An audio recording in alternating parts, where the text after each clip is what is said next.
Hello மக்களே, எல்லாரும் எப்படி இருக்கீங்க? எல்லாரும் நல்லா இருக்கீங்கன்னு நினைக்கிறேன். ஸோ இன்னைக்கு வழக்கம் போல தாங்க நம்ம இன்னைக்கு ஒரு வரலாற்று சிறப்புமிக்க இடத்த தாங்க இன்னைக்கு நம்ம போய் பார்க்க போறோம். அதுவும் பாண்டியர் காலத்து கோயில்களையும் அவங்களுடைய கட்டடக்கலையும் தான் இன்னைக்கு போய் பார்க்க போறோம். ஸோ வாங்க நம்ம எங்க போறோம் அப்படின்னு சொல்லி நம்ம கூட சேர்ந்து ஜேர்னி பண்ணுங்க. நம்ம இந்த இதுல நிறைய இன்ஃபர்மேஷன் தர்றோம். பார்த்து எல்லாரும் என்ஜாய் பண்ணுங்க. வாங்க நம்ம வீடியோக்குள்ள போலாம்.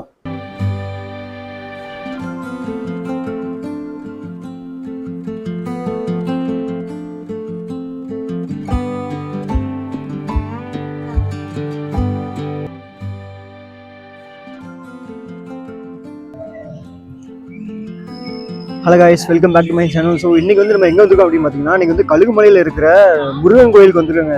கழுகுமலையில் நிறைய விஷயம் இருக்கு. ஆக்சுவலாக அந்த நம்ம சோழர் காலத்தில் உள்ள நிறைய கோயில்கள் பார்த்துருப்போம். அந்த பாண்டியர் காலத்துலேயும் பார்த்தீங்கன்னா நிறைய கோயில்கள் ஒரே கல்வெட்டில் கல்லில் அவ்வளோ வேலைப்பாடோட சேர்த்து நிறைய ஒர்க் பண்ணி வச்சிருக்காங்க. அந்த மாதிரி கோயிலில் உள்ள ஒரு கோயில் தான் இந்த கழுகுமலையில் உள்ள முருகன் கோயில். ஸோ இதை பற்றின நிறைய நான் ரிசர்ச் பண்ணதுல பார்த்தீங்கன்னா, ஒரு இதில் பார்த்தீங்கன்னா 8ஆம் நூற்றாண்டு, இன்னொரு 18ஆம் நூற்றாண்டு அப்படின்ற மாதிரி வருது. ஆனால் உண்மையான நிலவரம் யாருக்கு என்னன்றது தெரியல. நம்ம உள்ள கோயிலில் வேலை பார்க்குறாங்கல்ல, அவங்ககிட்ட போய் கேட்டு பார்ப்போம். இந்த கோயில் என்ன, எப்படி, எவ்வளோ பழமையானது, இந்த கோயிலோட சிறப்பம்சம் என்ன அப்படின்றது எல்லாத்தையும் நம்ம உள்ள போய் கேட்போம். அது மட்டும் இல்லாமல் இங்கே கல்லுலேயே நிறைய வேலைப்பாடு செஞ்சு வச்சிருக்காங்க. ஸோ அதெல்லாம் உங்களுக்கு காமிக்க நீங்கள் பாருங்க. இங்கே நாங்களும் சலைச்சவர்கள் இல்லை அப்படின்ற மாதிரி பாண்டிய மன்னர்களும் தெரிவிச்சிருக்காங்க. அதை பற்றி நம்ம இந்த வீடியோ பார்க்க போகிறோம். நம்ம உள்ள போய் கேட்டு வரலாமா?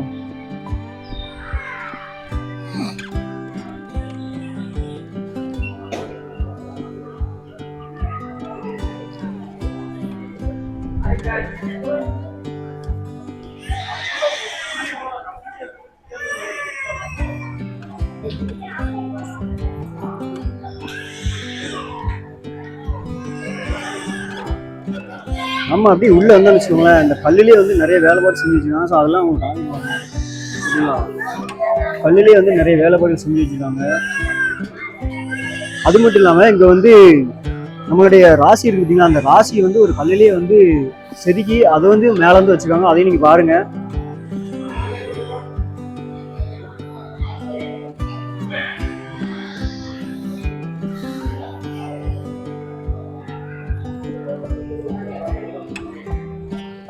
இது எல்லாமே நம்மளுடைய ராசி, அதெல்லாம் செதுக்கி வச்சிருக்காங்க.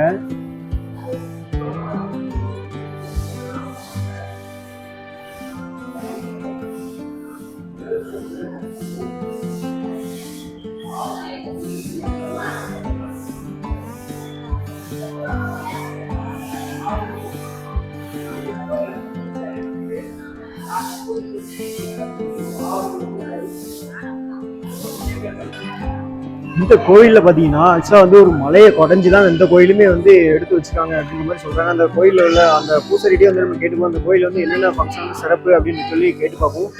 அது மட்டும் இல்லாமல் இந்த கோயிலில் அந்த கல்லெல்லாம் பார்த்தீங்கன்னா அவ்வளோ வேலைப்பாடு செஞ்சு வச்சுருக்காங்க. அது எல்லாமே ரொம்ப நல்லா தான் இருக்குது. நீங்கள் இந்த பக்கம் வந்தீங்கன்னா கண்டிப்பாக இந்த கழுகுமலையை கண்டிப்பாக விசிட் பண்ணி பாருங்கள். இந்த கழுகுமலையில் நிறைய விஷயம் இங்கே மட்டும்தான் நடக்கும் அப்படின்ற மாதிரியும் சொல்லியிருந்தாங்க. ஸோ அந்த சூரசம்ஹாரம் இங்க ஒரு வித்தியாசமான முறையில் நடக்கும் அப்படின்ற மாதிரி சொல்லியிருந்தாங்க. அதை பற்றிலாம் நம்ம அவங்க உள்ள சாமியார் நம்ம கேட்டு பார்ப்போம் எந்த மாதிரியா நடக்கும் அப்படின்னு சொல்லிட்டு.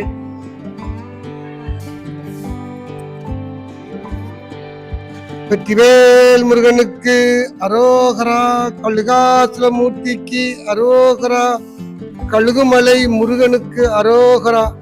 பக்த கோடி பெருமக்களே, இந்த கழுகாசுரமூர்த்தி திருக்கோயில் பழமை வாய்ந்த கோயில்.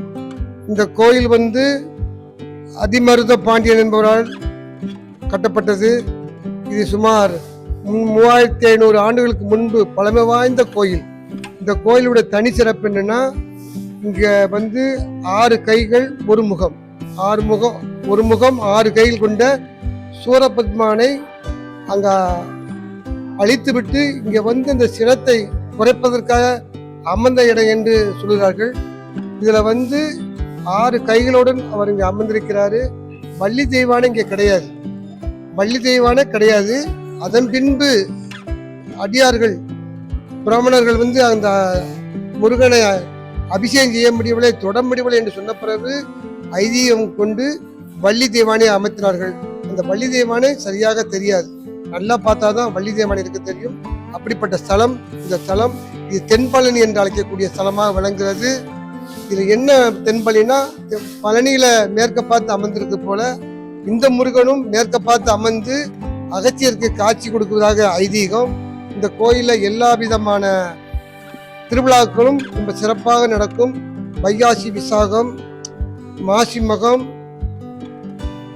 பங்குனி தேராட்டம், சித்திரை திருவிழா போன திருவிழாக்கள் எல்லா திருவிழாக்கும் நடக்கும். சூரசம்ஹாரம் ரொம்ப சிறப்பாக நடப்படும்.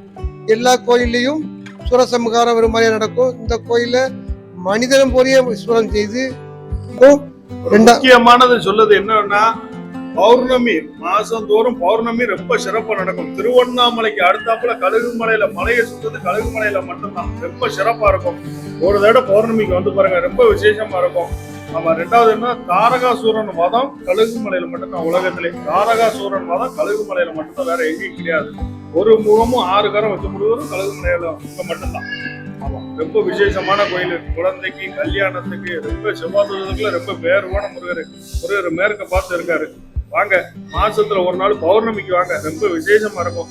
வார வேலைக்கிழமை பௌர்ணமி இருக்கு, அதுக்கும் கண்டிப்பா வாங்க, ரொம்ப விசேஷமா இருக்குமா.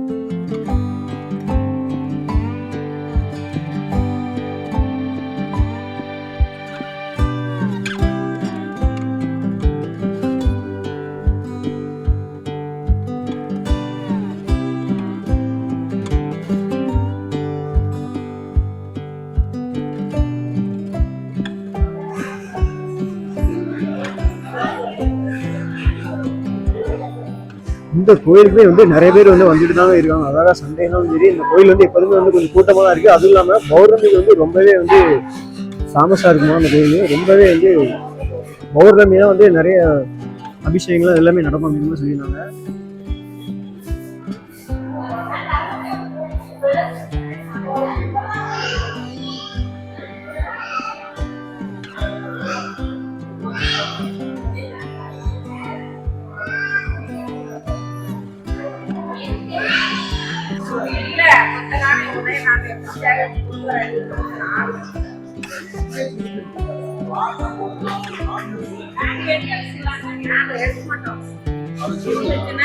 அந்த கொடிமரம் பார்த்தீங்களா, அந்த கொடிமரம் வரைக்கும் தான் வந்து இந்த கோயில் வந்து இவங்களா போட்டது. அந்த கொடிமரத்துக்கு அப்புறமேட்டு உள்ளது எல்லாமே வந்து பார்த்தீங்கன்னா ஒரு மலை வந்து குறைஞ்சி அதுக்குள்ள வந்து அந்த கருவறையை எடுத்துக்கிட்டாங்க. நமக்கு வந்து இது வரைக்கும் அலவுடு, அதுக்குள்ள வந்து அலவுடு இல்லை.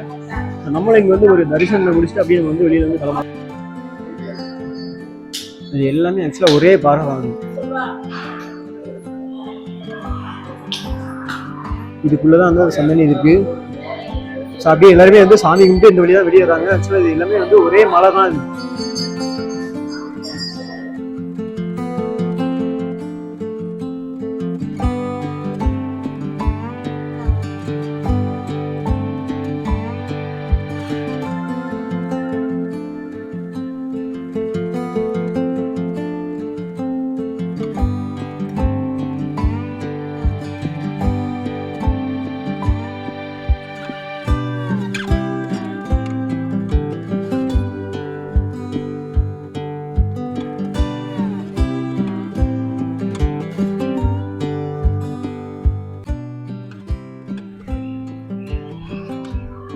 ஆக்சுவலாக என்ன பண்ணுவாங்க அப்படின்னா, கல்காசலமூர்த்தி அந்த கோயிலுக்கு அந்த முருகன் இருக்காரு பார்த்தீங்களா, அவர் வந்து ஒரு 10 நாள் வந்து வெயில் வச்சிருப்பாங்களாம். இந்த வெளியில திருப்பி பார்த்தீங்களா ஒரு மண்டபம், இந்த மண்டபத்தில் வந்து ஒரு 10 நாள் வந்து வச்சிருப்பாங்களாம்.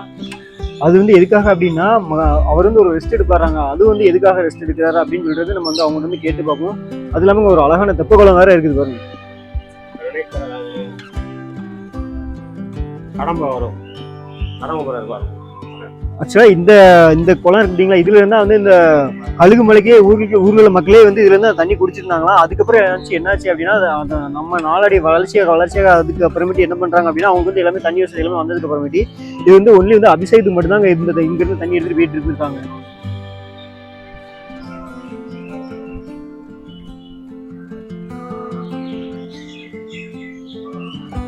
அது மட்டும் இல்லாமல் இந்த கோயிலில் வந்து முருகர் வந்து ஒரு 10 நாள் வெளியே இருப்பாங்க அப்படின்னு சொன்னாங்க. ஸோ அதோட மண்டபத்தில் நம்ம நிற்கிறோம். அந்த மண்டபம் பார்த்தீங்கன்னா இதுதான் அந்த மண்டபம். இந்த மண்டபத்தில் வந்து ஒரு 10 நாள் வந்து அவர் இருப்பார் அப்படின்னு சொன்னாங்க.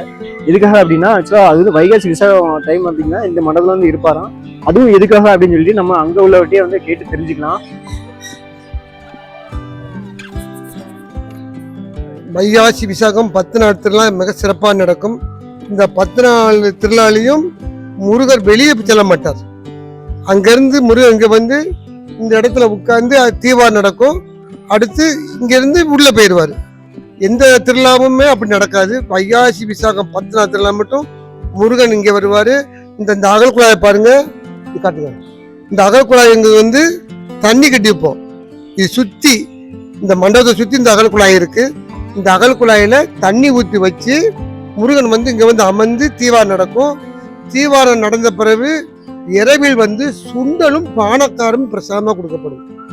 இரவில் வந்து சுண்டலும் பானக்காரும் கொடுக்கப்படும். ஏன் சொல்கிறோம்னா வைகாசி விசாகம் வெயில் காலம் ஆரம்பம். வெயில் காலத்தில் மக்கள் யாரும் வீட்டை விட்டு வெளியே போகக்கூடாது. என்ன உணவு உட்கொள்ளணும், என்ன பானகம் குடிக்கணுங்கிறதுக்கு எடுத்துக்காட்டாக தான் இந்த வைகாசி விழா 10 நாளில் முருகன் வெளியே போகாம, இதுக்கு பேரு வசந்த மண்டாப்படி. இந்த வசந்த மண்டாப்படி 10 நாள் ஜில்லு ஜில்லுன்னு இருக்கும். இந்த பக்கத்தை தெப்பத்தை பார்த்தீங்கன்னா தண்ணி அடிக்கும் செய்யும். ஏன் சொன்னா இந்த 10 நாள்ல வைகாசி விசாகத்துல முருகன் வந்து அமைதி, வெயிலை உஷ்ணம் தாங்கக்கூடாதுங்கிறதுக்காக இங்க வந்து அமிர்தத்துல தான் வைகாசி விசாகம். ஏன்னா அவர் பிறந்த நாள் வந்து அந்த விசாக நட்சத்திரனால இங்க கழுகுமலை முறைப்படி இந்த இடத்த வந்து உட்கார்ந்து வெயில் தாக்கத்தை குறைப்பதற்காக, அதனாலதான் வைகாசி விசாகத்துல எங்கேயுமே யாரும் வெளியே போகக்கூடாதுன்னு சொல்லுவாங்க. அப்படிப்பட்ட திருவிழா வைகாசி விசாகத்துல 10 நாள் திருவிழா சிறப்பா இருக்கும். இந்த அகலக்குழையெல்லாம் தண்ணியை நிரப்பி இங்க வந்தாலே உறக்க அப்படியே சொக்கிடும். அப்படிப்பட்ட ஒரு மண்டபம் வசந்த மண்டபப்படி வைகாசி விசாகம் 10 நாள் சிறப்பாக நடைபெறும். இந்த கோயிலுடைய வரலாறு என்ன, இங்க என்ன சம்பிரதாயங்கள் நடக்குது அப்படின்னு இந்த கோயில் நிர்வாகத்துல வந்து நமக்கு அழகா எடுத்து சொன்னாங்க. ஸோ அதுக்கப்புறமேட்டு நம்ம அப்படி இங்க வந்தோம்னா அப்படி பிரசாதம் தராங்க. அப்படி நம்ம பிரசாதத்தை வாங்கி சாப்பிட்டுட்டு அப்படி நம்ம கிளம்புவோங்க. பிரசாதம் இன்னைக்கு நமக்கு என்ன கிடைச்சது அப்படின்னு பாத்தீங்கன்னா புதினா சாதமும் மல்லி துவையிலும் தாங்க. வாங்க அப்படி நம்ம சாப்பிட்டுட்டு அப்படி கிளம்புவோம். கழுகுமலையில் வந்து வெட்டுவன் கோயில் அப்படின்னு சொல்லி இருக்குது. ஸோ அங்கே வந்து நம்ம போக போகிறோம். இங்கே நம்ம மதிய சாப்பாடே இங்கே இந்த பிரசாதமே நமக்கு போதுமானதாக இருக்கும்னு நினைக்கிறேன். ஸோ சாப்பிட்டு அப்படி நம்ம கிளம்பலாம்.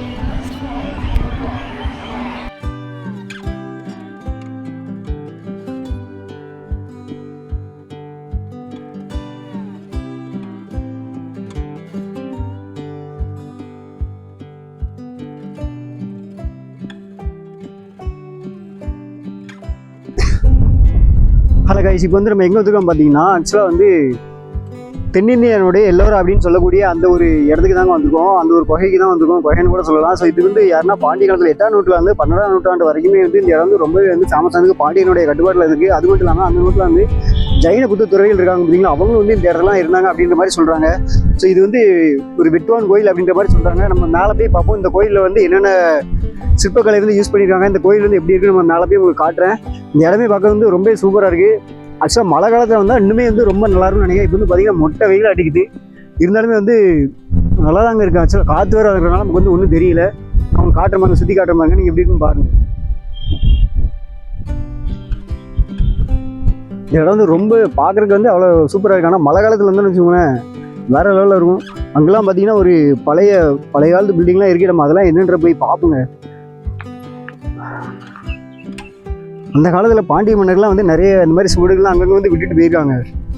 ஸோ சோழர்கள் தான் வந்து சிற்பக்கலையில் சிறந்தவங்க, நாங்களும் காட்டிப்போம் அப்படின்னு சொல்லி இவங்களும் வந்து நிரூபிச்சிருக்காங்க. நம்ம மேலே போய் அது எப்படிலாம் இருக்குன்னு சொல்லி பார்க்கலாம். பார்த்தா தான் நமக்கும் வந்து ஒரு ஐடியா கிடைக்கும். மேலே ஏறி போகணுங்க, ரொம்ப தூரம் போகணும். ஸோ வாங்க அப்படியே நம்ம நடந்து போயிட்டே இருக்கும். இந்த மாதிரி தான் வழி இருக்குது, ஃபுல்லாக கல்லுகளாக தான் இருக்குது. மழை காலத்தில் இருந்தால் கொஞ்சம் வலுக்குன்னு நினைக்கிறேன்.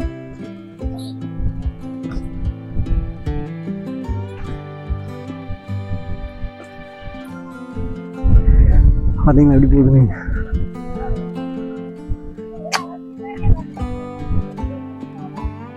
இதுக்கு மேலே போனால் ஏதோ ஜெயின் தர்ஷன் அப்படின்ற மாதிரி சொல்கிறாங்க. மேலே ஜெயின் தர்ஷன் அப்படின்னு சொல்லி போர்டு வச்சுருக்காங்க. ஒரு பாறையில்தான் எழுதி விட்டிருக்காங்க. மேலே போய் பார்ப்போம். இடமே வந்து ரொம்ப வந்து இயற்கையாகவே வந்து ரொம்ப சூப்பராக இருக்குது. கொஞ்சம் வெயில் தான் தாங்க முடியல, ஆனால் நல்லா இருக்குது.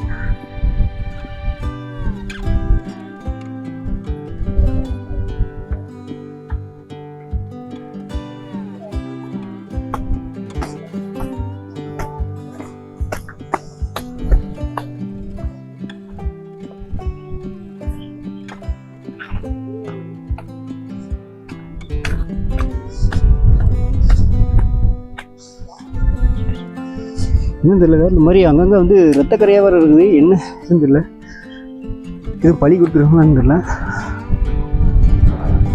இங்கே பாருங்க, இங்கேருந்து பார்த்தீங்கன்னா மற்ற கழுகுகளுமே தெரியும். நல்ல ஒரு வியூ பாயிண்டாக கூட இருக்குது இது.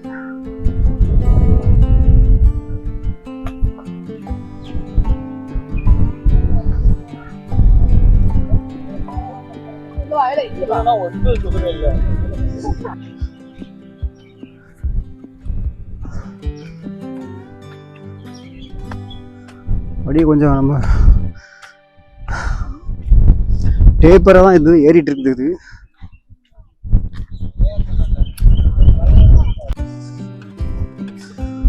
இதுதாங்க அந்த அதிசயம். பார்த்தீங்களா, ஒரே மலையை வெட்டி எப்படி குடஞ்சி எடுத்துக்காங்க பாருங்க. உண்மையிலே வந்து பாண்டியர்கள் காலத்துல வந்து அவ்வளோ சிற்ப கலைஞர்கள்லாம் வந்து இருந்திருக்காங்க அப்படின்றதுக்கு நிறைய சான்று வந்து விட்டுட்டு போயிருக்காங்க அவங்க.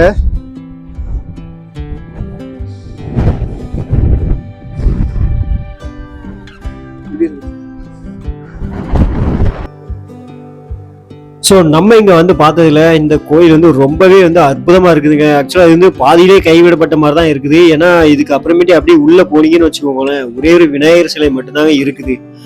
அதுக்கப்புறமேட்டு இதில் வந்து என்ன நடந்தது அப்படின்னு சொல்லி யாருக்குமே தெரியாது. இதுதாங்க இந்த எங்கள் உள்ள வரலாறு.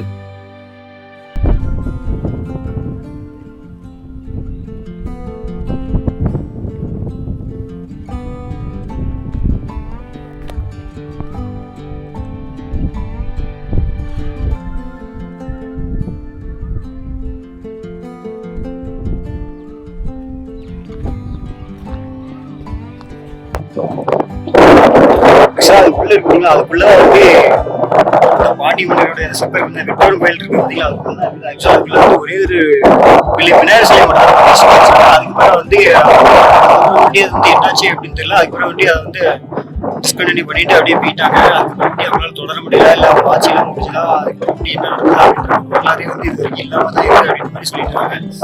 சரி, கேட்கணும் அப்படின்னா பர்மிஷன் வாங்கணும்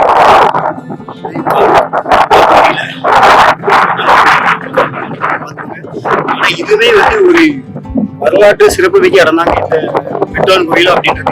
கண்டிப்பா வந்து இது வந்து நம்ம வீட்டில் உள்ள குழந்தைகளை வந்து கண்டிப்பா வந்து பார்க்கணுங்க கண்டிப்பா. ஏன்னா நம்ம பாண்டிய மன்னர்கள், சோழ மன்னர்கள், சேர மன்னர்கள் எல்லாமே சொல்றோம். அவங்க வந்து அவங்களுடைய ஆட்சிகள் வந்து என்னென்ன பண்ணிருக்காங்க அப்படின்றது வந்து யாருக்குமே வந்து தெரியாம வந்து போயிருது. கண்டிப்பா நம்ம வந்து முன்னாடி வந்து நிறைய வந்து எஜுகேஷன் டூரிஸ்ட்லாம் வந்து பாத்தீங்கன்னா இந்த மாதிரி இடத்துல கூட்டு போயிருந்தாங்க. ஆனா இப்போ வந்து எல்லாமே வந்து மாறி விஷயங்க, எல்லாமே வந்து ஊட்டி, கொடைக்கானல் அந்த மாதிரி தான் போயிட்டு இருக்காங்க. கண்டிப்பா இந்த மாதிரி இடங்கள்லாம் வந்து கூட்டு வாட்டிங்க உங்க பசங்க வந்து நீங்க உங்க பிள்ளைங்க கூட்டு வாங்க, இந்த மாதிரி இடத்துல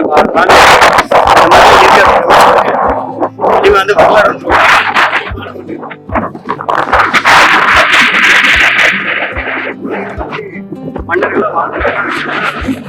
மேலே ஏறி வந்தான்னு வச்சுக்கோங்களேன். இங்க வந்து ஒரு ஜெயின் பிட், ஆக்சுவலாக ஜெயின் கேவோட கேவ் தான் இருக்குது அப்படின்ற மாதிரி சொன்னாங்க. இங்கே வந்து யாருன்னா 8லேருந்து 12 நூற்றாண்டு வரைக்கும் வந்து ஜெயின்லாம் வந்து இங்கே வந்து வாழ்ந்ததை வந்து ஒரு வரலாறு வந்து இருக்குது. ஸோ அவங்க வந்து இந்த ஒரு கொட்டையில் வந்து வாழ்ந்துருக்காங்க.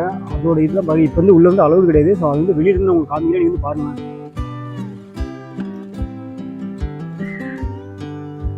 பார்த்தீங்கன்னா ஒரு மலையே வந்து குறைஞ்சி அந்த மலையிலே வந்து சிற்பம்லாம் நல்லா வடிச்சுனாங்க அந்த காலத்துலேயே.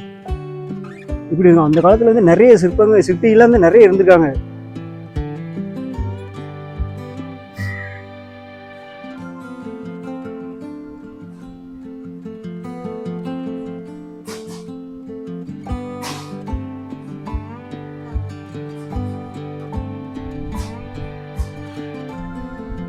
நம்ம அங்கே மேலே கோயில் வந்து போகிற வழியில் ஆக்சுவலாக அந்த வெட்டோன் கோயிலுக்கு பார்த்தீங்கன்னா அதுக்கு போகிற வழியில் பார்த்தீங்கன்னா ஒரு பாறை இருக்குதுங்க. அந்த பாறை வந்து அப்படி இன்னும் வந்து ஒரு சின்ன ஒரு பிடிப்பில் தான் வந்து நின்றுட்டு இருக்கு. அதை வந்து காவிக்கிற பாருங்க, ரொம்பவே வந்து பார்க்க வியப்பாக இருக்கு. இயற்கை வந்து எப்படிலாம் வந்து நல்லது நடக்கும், அதுமாதிரி இயற்கை வந்து எப்படிலாம் வந்து கெட்டது பண்ணுறதுலையும் வந்து ஒரு உதாரணம் வந்து இந்த மாதிரி பாறைகள் தாங்க. நீங்கள் பாருங்க அந்த பாறை எப்படி இருக்குங்க பாருங்க, ஒரே பாறை அப்படி தனியாக நின்றுட்டு இருக்குது. கீழே பார்த்தீங்களா